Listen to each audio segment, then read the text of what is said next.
Welcome, Rehmah. We really appreciate your leadership and taking the time to be with us today. Thank you. Thank you for having me. Absolutely. So as always, we like to begin things by acknowledging the original stewards of the various lands that we are on, as well as our ancestors and those who toiled without compassion or compensation. We like to acknowledge our elders and community stewards whose shoulders that we continue to stand on as we build and share and learn for our collective liberation and sovereignty. So again, thank you so much for being here. Please go ahead and introduce yourself and let us know the origins of the original work that you're doing and let us know how it impacts our community. Yeah, my name is Rehmah Kasule, originally from Uganda, the Pearl of Africa. I say that proudly because I am who I am today because of where I come from. And a great elder said, if you don't know where you've been, you never know where to go. So I always acknowledge where I come from. I love that. Can you let us know a bit about the work that you do? Yeah, sure. So the work I do cuts across so many, I wear so many hats also to speak, cuts across from social impact work and supporting nonprofits, girls' education, women's leadership, the future of work, looking at creating more employment pathways for young people. And education is really important among the things I do because education is the game changer for a lot of young people to break the intergenerational cycles of poverty. So I work with children as early as 4 years. I write books, I'm an author, so I develop children's content. I work with girls' education, supporting them to stay and transition from school into work. And I support youth to start businesses. I support women to run for political and public offices. I do everything because there's so much in the world that needs our support. Absolutely, that is remarkable work. So from the children right up into politicians, I appreciate that you're doing the work across the board. Can you tell us a bit about CEDA? What is the mission and vision of CEDA? So CEDA is Century Entrepreneurship Development Agency. I started it in 2009, really to create a mindset about entrepreneurship as a career option. And I did that because I started my business when I was 24 years and everyone thought I was crazy. How do you leave a job to start a business? And I made it my vision and mission to support other young people and especially women to start and run their businesses, not little businesses, but big businesses. So really we focus on that. How can we create more businesses? That was the first focus. And then we realized that there was a leadership gap in Uganda and other African countries. So now what we are doing is to create a generation of value-based leaders and entrepreneurs in Africa. Wow, that's definitely necessary, not just Africa, but everywhere, including right here in Canada. But I think it's so important definitely to, like you said, start with the mindset to even consider entrepreneurship. It's definitely lacking in our community sometimes. So what would you say inspires you most about your work? I think for me, the main inspiration comes from hearing the stories of the girls and the women that I've supported. That's the main inspiration. So every day, I know that when I wake up, I have an opportunity to make a difference. So for example, one of the girls I've supported, Sandra Batakana, Sandra, when I met her in 2011, she was on the verge of becoming a child bride. Today, Sandra works for Bank of America in the UK. Earlier on today, before this meeting, I was speaking to a young girl who I met in 2012. She was in the refugee camp in Uganda. And through my program, she dreamt well, dreamt as big as possible, set goals. And today she's here in Canada studying. And for me, that's not the issue. What makes me smile is where my girls and women pay it forward by supporting another girl or another woman to lift them up so that we are many. Because in Africa, they say when you walk alone, you go fast. When you take others, you go far. That's what I tell them. Let's lift other people so that we are collectively going together. We have our voices are heard better when we are more, instead of being individuals and in silos. So really that makes me wake up every morning and I smile knowing, hey, another girl, another woman is going to change their trajectory. That is amazing. So not only have like you changed the lives of these women, but like you said, you also encourage them to pay it forward. And, you know, they're abroad, UK, Canada. That's amazing. I appreciate the work that you're doing. And as you mentioned, the African proverb, going further together, that's a big part of the mission of her network as well. So I can definitely appreciate that. So how do you feel about innovation? How important is innovation in the work that you do? No, I'm telling you, innovation is the new normal. Without innovation, we shall just perish. And I'll tell you context of education. I remember when I started writing books, my focus was like, every child must have a book in their hands. And soon I realized that without using innovation and digital platforms, we won't reach the masses. Today, we've reached over 15 to 20 million children around the world with our books, because we innovated and said, hey, we can have the physical printed books, but we need the ones which they can flip through. They need to see animations. They need to see, you know, things they can see, play and learn and tell stories about a book, you know, so that's where innovation comes in.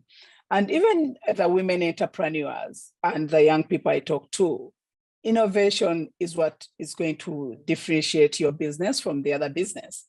We may all be selling the same phone, but the phone that will be more appreciated is the one where there's a bit of innovation. And innovation doesn't mean technology or changing the things drastically, but it could be also the way you approach things, the target audience. For example, when I work with refugees or children in refugee camps, I know I have to be innovative in the way I approach them because they're under the government of a certain community. So how do I approach that? Innovation comes in. And of course, innovation is a catalyst to creativity and a catalyst to development. So innovation is the new normal for me in my work and the work I see. Thank you for sharing that. So what challenges or barriers do you face in your work, and how are you overcoming them? I'll say, I think, of course, the number one challenge and barrier is the mindset. People don't want to change. They are so stuck in their ways that they don't want to change. So changing the mindset and shifting the way they look at things takes a long time. But of course, we are patient. We know we've traveled this journey. We know that change won't happen in a day, but we know that once we empower them, then the change happens.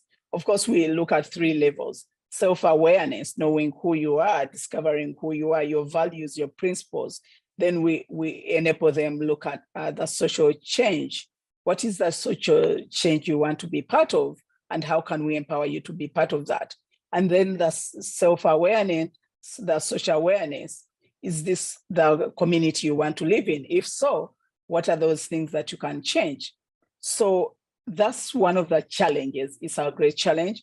Of course, to like any other nonprofit, the second challenge is the funding, you know, where donors come in and out. So you end up spending almost like 80% of your time on looking for donations and money, and only 20% on strategic issues, which of course I've managed to overcome a bit of that to say, hey, we need to focus on strategy, not just implementation and looking for funding. It's still a challenge, but I'm optimistic. I know that the future belongs to those that believe in the power of their dreams. And I have a big dream to transform our systems to break intergenerational cycles of poverty. I love that. So speaking of big dreams, what does success look like for you and your colleagues? What do you want to see in the future? Of course, it's about systems change. It's about transformation, policies, but I know that can't happen in isolation. We need to empower proximate leaders, leaders who are at the bottom of the pyramid, the ones who are experiencing the challenge. Once we empower them, then the systems can happen. Otherwise, if we change the systems, but we don't empower our people to meet those systems, then, so it's a collaboration, I must say, collaboration between the people, but shifting power to them to have the agency and make decisions instead of, top down where everything comes to you and then you're not prepared. Absolutely. So do you have a key set of priorities that you're working on right now? Yes. So one of them, of course, is to ensure that we have more, that's on my side, really, for children to have content that is relevant, relatable, and culturally appropriate for them in their context. For me, that's so important because growing up, I never saw any books or content that I related to. I always saw white people and white stories and places I never knew. So for me, that's important for children to appreciate who they are, knowing that their backgrounds will not shape their destiny. They can dream of a better future. However, this is who I am, and I see myself in the story. That's number one. Number two, I want to support as many women as possible to unlock investments for their bold ideas. Because once we invest in those women who have incredible, incredible ideas, once we connect them to mentors and resources, we are going to amplify their voices and galvanize their efforts. And that's my dream, to see many women who have big dreams, but dreams which turn into reality. Well, we share the same big dream, so I'm definitely rooting for you in the work that you do. That's amazing. And how do you feel about the future of impact, like with diversity, equity, and inclusion in Canada? That's an interesting question. And this may have all kinds of answers, but for me, I think it's about the intentionality. I always question that. How intentional are we when we talk about diversity, inclusion, and equity? So that's a conversation that is so broad, but we need to be more intentional about it. And like I said before, we can't do diversity, inclusion, and equity in a vacuum. We need to develop this whole pipeline of leaders so that if they say, hey, we need more women, Black women on boards, we say, hey, we have 10 of them already prepared. That's the only way we are going to make change. That's the only way we are going to grab those opportunities, if we develop that pipeline. The same applies to the funding we are talking about. Once we prepare the women to have bankable ideas, the minute there's an opportunity where they say we want Black owned or Black led, then we put the women up. So it's, I will say it's not just advocacy, it's action. We need to take action, especially for us as Black people. We need to take action. We need to be a center stage in terms of conversations so that we don't leave for people to speak for us without us. We need to be part of the conversations. That's how we are going to shift the needle. Absolutely, you're right. So improving the readiness of the community, so when the opportunity arises, like you said, they're prepared. So definitely agree with that. And I just want to applaud you for the remarkable work that you're doing and the big vision that you have. Do you have any closing thoughts or calls to action for our community right now? I think for me, the call to action is about collaboration. That starts from trust. It starts from us being prepared, but collaboration is going to be the game changer and tipping point. We need to stop working in silos and work together, because still using another African proverb, they say the night sky is never lit by one bright star. It's lit by the billions of stars that come together. So we need to come together in order to do bigger things with bigger, much bigger impact. That's how we are going to change the world. Absolutely. Thank you so much for that. So again, I want to thank you for your time. I thank you for the work that you're doing. It's absolutely priceless. So thank you. And we also want to close the interview the way that we began, by acknowledging the original stewards of the various lands that we're on, as well as our ancestors and those who toiled without compassion or compensation, our elders and community stewards whose shoulders that we continue to stand on as we build and work together for our collective liberation and sovereignty. So again, Rehmah, thank you so much for your time today. No, thank you so much for having me.